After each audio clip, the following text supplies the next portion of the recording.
નાડી છોડ બતાવો.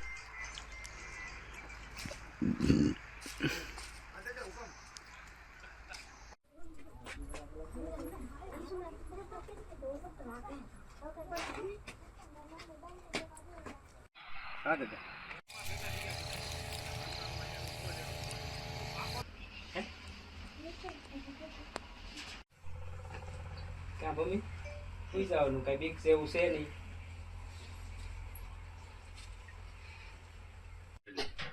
હાલો નીચે આવવાનું પકડી રાખું. બહાર તો લોકો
ભાઈ અહીંયા હોવે છે અંદર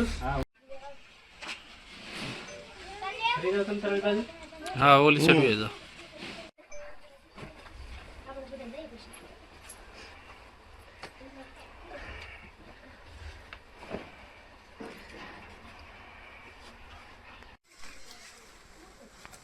અંદર ગયા અંદર બી આવશે. બાપા એમ જોયું કેમેરો.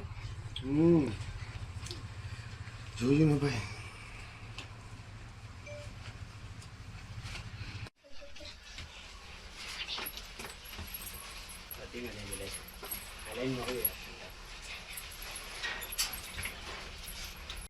કોઈ વાંધો નહીં. છે દિલીપ કરે છે અંદર ખોટું છે બીજાનું લોકો. લીધું આય. અંદર આવે પી દો. અંદર આવે પી દો. ધીમે ધીમે. બહાર હોઈ જાઓ. કોઈ વાંધો નહીં. છે દિલીપ કરે છે અંદર ખોટું છે બીજાનું લોકો.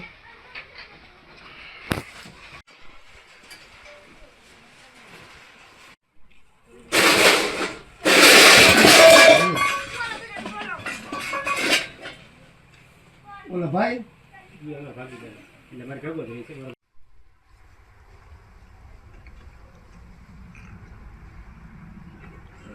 લેવા ને બધું પથારી નેચરલ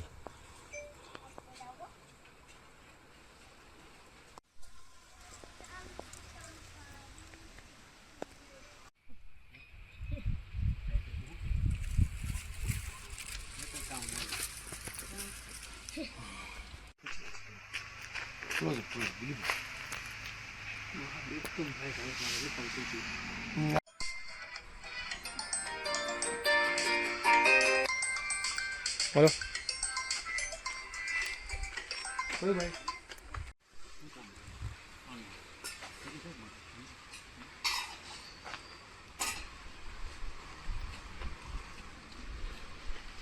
કરો કરો તમે.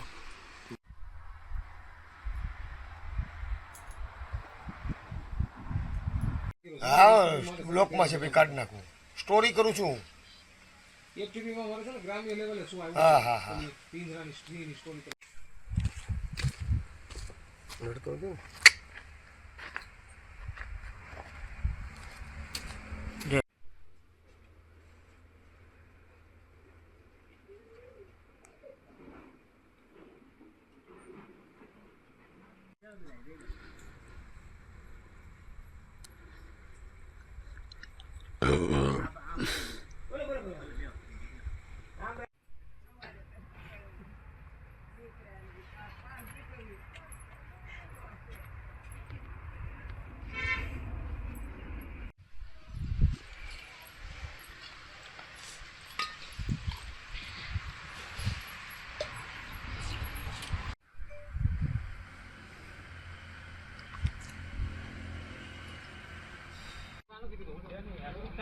તમે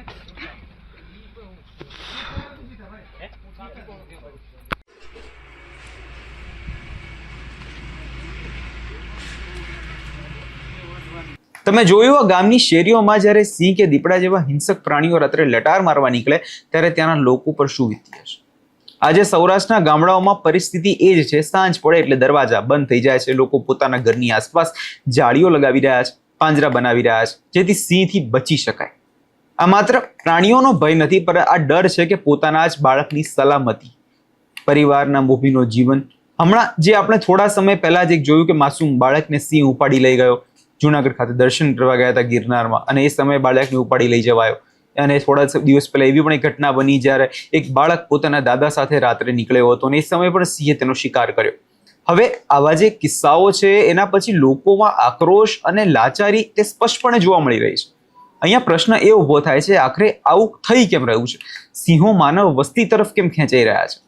વન્યજીવોના નિષ્ણાંતો તે માની રહ્યા છે કે જંગલ વિસ્તારમાં સિંહોની વધતી જતી સંખ્યા અને તેના કારણે ક્ષેત્રફળમાં થતી જે લડાઈઓ છે એણે હવે સિંહોને નવા વિસ્તારમાં શોધ તરફ નીકાળી દીધા છે. સાથે સાથે નદીના કાંઠે અને ખેતરોમાં થતું માનવીય દબાણ પણ એક કારણ હોઈ શકે છે. પણ ભલે ગમે તે કારણ હોય, પરિણામ તો સામાન્ય માણસ જ ભોગવી રહ્યો છે. લોકોના જીવ સાથે જ રમત રમાઈ રહી છે. ખેડૂતો ખેતી કરવી છે, પશુપાલકોને પશુ ચરાવવા જવું છે, પણ આજે ડરના કારણે હવે તે શક્ય જ નથી રહ્યું.